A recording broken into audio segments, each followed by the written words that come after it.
Eduardo Capinha foi diagnosticado com cancro do esófago em agosto de 2024, aos 48 anos. Não tinha sintomas e descobriu a doença por acaso, depois de fazer uma endoscopia. Seguiu-se uma operação, 2 semanas de internamento e 6 meses de quimioterapia. Hoje está no Vital, um podcast feito pelo Polígrafo e pelo Viral Check em parceria com a Fundação Champalimau.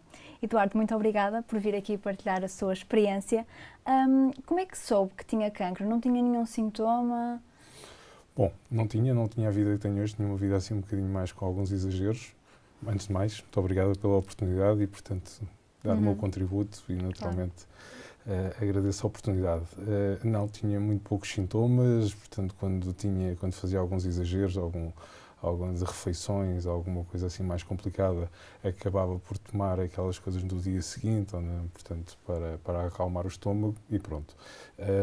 Não tinha, foi uma situação de surpresa, tive uma médica que me ajudou nesse sentido e que me deu recomendou-me fazer o rastreio, o exame da endoscopia e coloscopia, que era um exame que, segundo ela, se fazia de antes dos 50 aos 55. E, portanto, mais recentemente a Organização Mundial de Saúde recomenda fazer dos 45 aos 50. Isto era verão ainda, portanto estávamos no início de verão, estávamos no período de férias, ainda digo isto hoje um pouco na brincadeira, discuti com ela porque não queria fazer naquele período, portanto ia de férias e portanto não ia fazer os 2 tubos por cima e por baixo, aquela coisa toda, e acabei e ela insistiu comigo, e bem, salvou-me a vida também, e fiz o exame. E pronto, portanto, a partir daí depois os resultados saíram passado umas semanas, recebi uma chamada telefónica, foi uma consulta, percebi que havia algum problema, não sabia que era uma coisa mais complicada, como naturalmente se foi verificar. E como é que, ou seja, depois quando percebeu que de facto havia alguma coisa errada, como é que foi a primeira reação? Olha, estava sozinho com a médica. Okay. Foi uma surpresa, portanto, e a médica transmitiu-me isto, perguntou-me se eu estava acompanhado ou se tinha alguém, não estava, e foi um choque tremendo. Congelamos, sei lá. Claro, não estava nada, nada o podia preparar para isso. Não pensava nisso e, portanto, passamos o pior momento da nossa vida a partir desse momento. Há uma sequência penso, se calhar, comum a muitos de nós a quem acontece isto e é tremendo, portanto, cada um traz as suas reações, quanto a minha, não é? Portanto, a minha foi de rapidamente abraçar-me à minha mulher e ao meu filho, naturalmente, procurar... Como é que eles reagiram? Também a família e as pessoas mais próximas? Há uma coisa que aprendi com uma grande amiga minha que passou também por uma situação semelhante, um cancro no peito, e que me disse uma coisa, passado poucas semanas, que gravei: quem está connosco e ao nosso lado acaba por sofrer tanto ou mais do que nós, sem poder fazer o que nós podemos fazer. E nós podemos dar, se me permite o termo, dar o corpo às balas, e portanto nós podemos fazer e entregar-nos à medicina e seguirmos o tratamento. Quem está ao nosso lado e que nos ama sofre, mas não pode fazer isso. E portanto nós temos que ter aqui um cuidado muito especial, com acompanhamento. E eu, no meu caso, estou muito grato à minha mulher, que me acompanhou ao longo de todo esse período, e naturalmente aos meus amigos, mas à minha família em especial. O meu filho soube mais tarde, portanto, poupámos. Houve um primeiro momento, lá está, como eu dizia, de choque.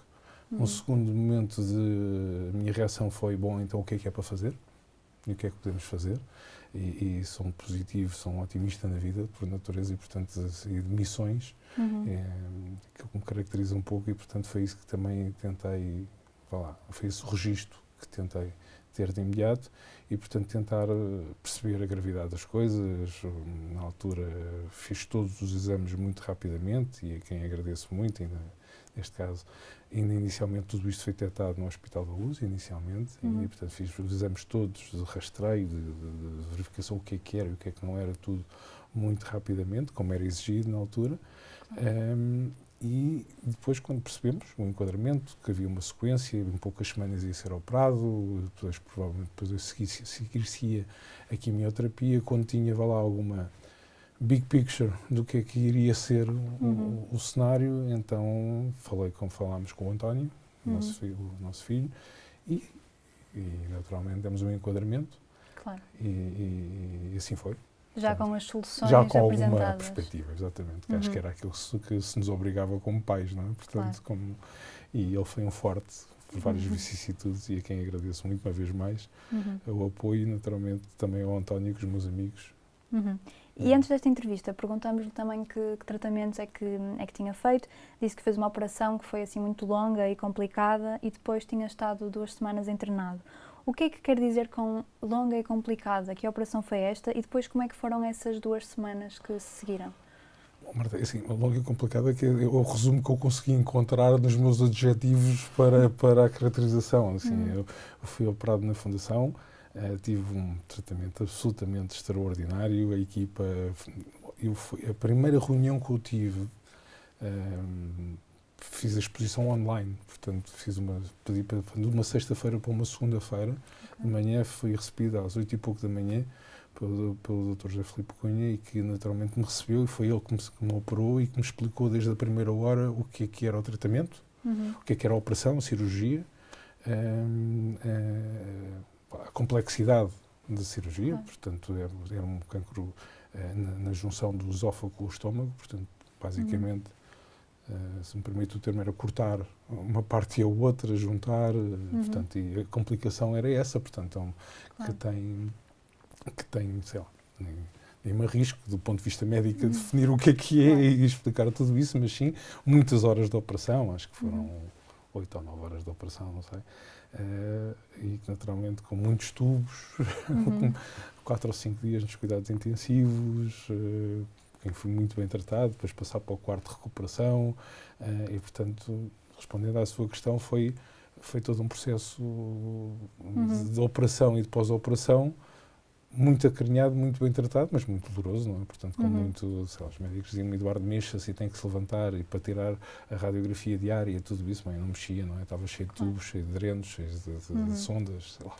Portanto, essas 2 semanas não foram muito fáceis? Não foram. Depois não podia comer. Assim, eu lembro-me uma coisa que a primeira vez que eu pude comer uma bolacha, passado 10 ou 12 dias, qualquer coisa sólido pela primeira vez, aquela bolacha parecia o Santo Graal, não é? Portanto, não. E, portanto, houve um dia que ainda estava para comer bolacha e que o médico não deixou, depois só nos deixou no dia seguinte e havia aquela bolacha a passar. E, portanto, vejo isto pelo lado positivo também. Foi uma situação mais tarde, portanto, começarem naturalmente, lá está, pela vicissitude da localização onde estava o cancro, com tudo que interferia com todo o sistema digestivo. E depois disso, fez também 6 ciclos de quimioterapia ao longo de 6 meses, mas era suposto terem sido mais, não é verdade? Porquê? O que é que aconteceu durante essa altura? 8 ciclos marcados inicialmente, basicamente os médicos na altura que me disseram naturalmente ir fazer por prevenção essa mesma quimioterapia, os ciclos assim foram marcados e disseram-me também desde logo, Eduardo, nós vamos atacar com tudo que você aguentar e depois vamos reduzindo.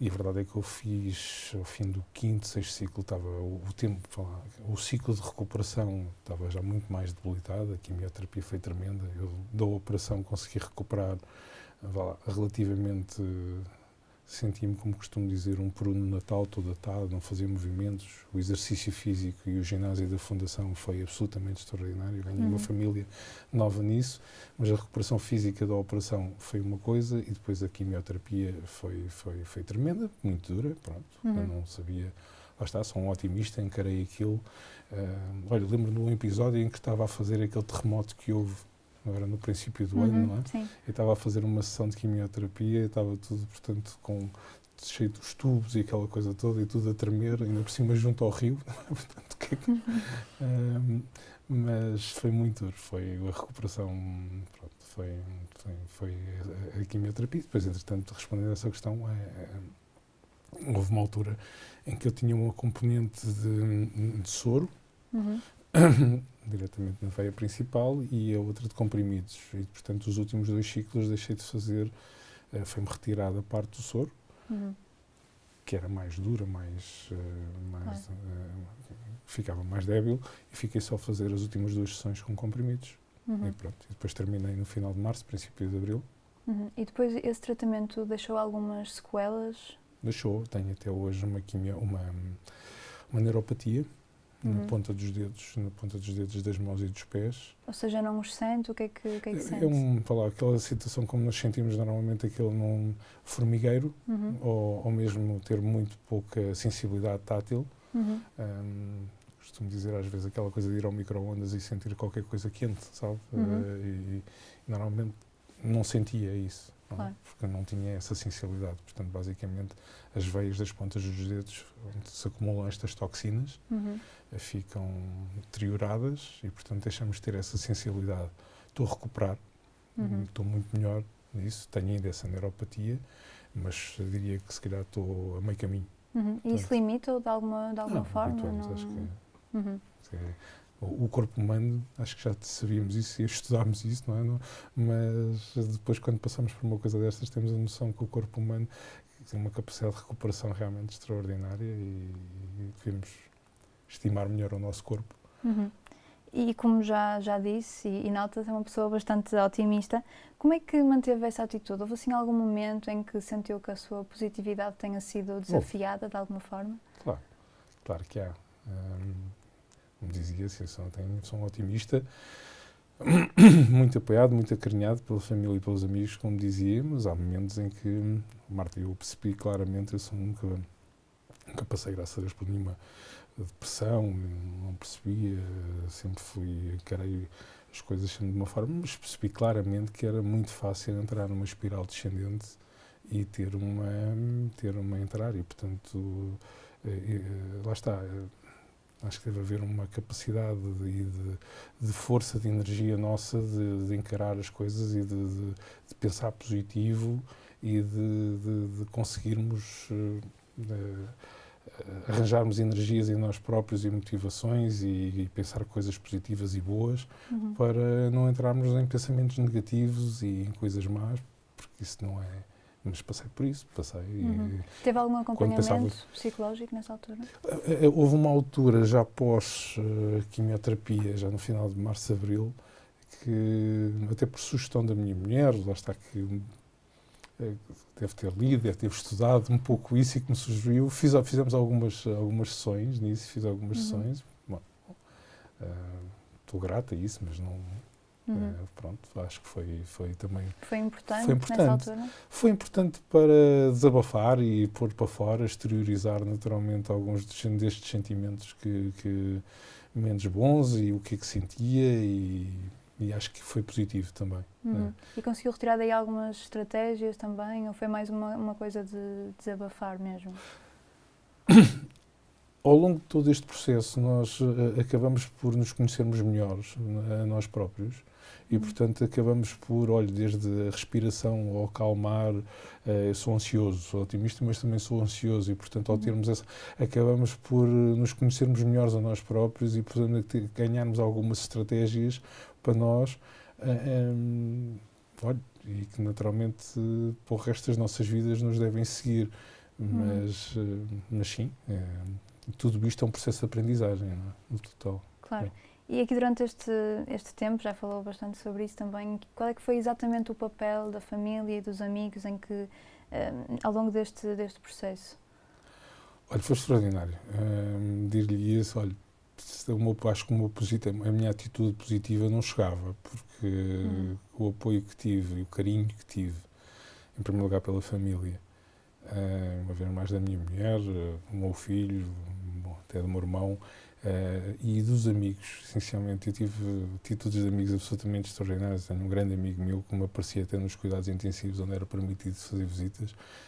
Eu às vezes brincava cheio de tubos e via, olhava assim para aos olhos e via esse meu grande amigo, Gonçalo, que aparecia e que brincava com ele, parecia que ele tinha descido a conduta do ar-condicionado, portanto, como é que ele estava ali, não é? E que me apoiou muito e que me seguiu muito e que eu estou muito grato e tive muitos amigos com muito carinho, com muitas mensagens, com muito apoio, a visitarem-me em casa. A recuperação foi difícil e tive esse apoio. Portanto, acho que todos nós que passamos por isto e que temos amigos e que as pessoas possam se dar e possam encorajar esses amigos e possam... nós fechamos-nos muito, nós não procuramos isso. Quando passamos por isto, embora possamos ter uma atitude positiva como tive, mas fechamos-nos, não queremos cuidar de nós, não é? Mas não fechamos. E, portanto, os amigos devem procurar isso, devem procurar entrar, não invadir, mas entrar pela casa e devem dar essa ajuda, devem apoiar, devem dar essa energia. E durante algum tempo ainda continuou a trabalhar, mas com algumas adaptações. O que é que mudou em concreto? O que é que deixou de conseguir fazer? O que é que continua a fazer? Posso fazer coisa muito limitado, não é? Portanto, há muitas limitações. Pela primeira vez na vida eu nem sequer sabia o que era uma baixa. Sabia, não é? Mas nunca tinha eu próprio passado por uma baixa. E tive um episódio giro que a primeira vez que fui à baixa e depois chamaram-me para, como é que se chama, o Conselho da Baixa, portanto a Comissão dos Médicos, a Junta Médica. E o médico, que não sabia o que é que tinha, eu apresentei os meus relatórios e o médico diz-me assim, olha, eu passei por isso há 15 anos, exatamente, Eduardo, e estou aqui. E, portanto, levantou-se e deu-me um abraço. E assim foi também um momento de energia também positiva, mas com muitas limitações. O meu sócio, eu sou hoteleiro e, portanto, também me acompanhou e também sofreu bastante com esse processo, ficou sozinho. Os clientes, que também sempre me apoiaram e que estou muito grato também com também desse ponto de vista, e quem agradeço também muito. E, portanto, de alguma forma, acabei por ter muitas limitações, mas trabalhar sempre. Eu acho que isso é muito importante. O que é que lhe trouxe estarmos ativos, estarmos ativos. Tenho um amigo e cliente meu que me adjudicou um trabalho, tinha acabado de chegar a casa, saída, e, portanto, que me deu muita energia, sabe? Eu tinha muita dificuldade até a andar de carro naquela altura e começar aos poucos passos, estava a recuperar. Mas isso é muita energia, e de começar um trabalho novo, e de começar um projeto novo, foi muito importante, e isso é também um estímulo que tive e que recomendo. E agora já terminou a quimioterapia, mas continua a ser acompanhado na Fundação Champalimau. Que trabalho é que faz lá hoje? Olha um bocadinho a minha casa, não é? Aquele sentimento da nave-mãe, o sítio onde passei pior da minha vida, talvez os sítios que eu tenho maior carinho. Vários motivos, passei por tudo isto e fui muito bem acarinhado e fui muito bem tratado. Hoje mesmo vou fazer exames de rotina, portanto, um TAC e os exames de sangue e tudo isso, portanto, faço periodicamente, neste período de 4 em 4 meses ainda. E, portanto, acabo por descobri o ginásio, como falava há pouco, o exercício físico me recuperou a partir de novembro do ano passado e mesmo durante o período de quimioterapia foi fundamental. Fundamental. Tinha-me recomendado, eu tinha um amigo meu que tinha passado por algo semelhante a mim e que me disse, Eduardo, há duas coisas que são fundamentais, o exercício físico e que ele não fez logo de imediato e, portanto, recomendou-me fazer, e descobri o ginásio e, portanto, faço regularmente 2 vezes por semana o ginásio, fundamental. E, sim, eu nunca fiz exercício físico na minha vida, portanto, até ter isto, e, portanto, hoje em dia tenho ali, olha, fiz pouco, até o ginásio fechou durante uma parte do mês de agosto e em setembro estava de ressaca, precisava de ginásio. E isso aconteceu e, portanto, faço regularmente e sinto um enorme carinho por aquela casa. Senti uma enorme confiança desde o primeiro momento quando fui operado. Senti uma enorme confiança pelo corpo clínico. O Dr. José Filipe Cunha disse-me uma coisa que eu não me esqueço. Agora não somos melhores nem piores, temos experiência. E esse foi o meu registro quando optei por fazer a cirurgia ali e senti isso. E foi isso que naturalmente hoje continua a ser ali seguido. Basicamente, não devem imaginar, se eu frequento aquela casa pelo menos 2 ou 3 vezes por semana, portanto, dá para ver mais. Claro. E agora, para terminar, porquê é que aceitou vir aqui hoje falar sobre este tema, contar o seu caso? Olha, aceitei também pelo convite que a Carla, que é a diretora do ginásio, me moveu. Devo isso à Carla e, portanto, por quem tenho um enorme carinho e por toda a equipa do ginásio, naturalmente, e que é extraordinária e que me atura e que me ajudou e que me continua a ajudar muito. E porque, se de alguma forma eu possa dar energia, ser algum exemplo bom, neste momento, ninguém sabe o futuro, mas que naturalmente eu possa dar esse contributo para apoiar, energizar, dar alento a quem possa passar por uma situação como aquela que eu passei, olha, aqui estou e disponível e, portanto, achei que tinha por obrigação fazer isso e se hoje em dia posso fazer isso, devo fazê-lo. Muito obrigada. Obrigado.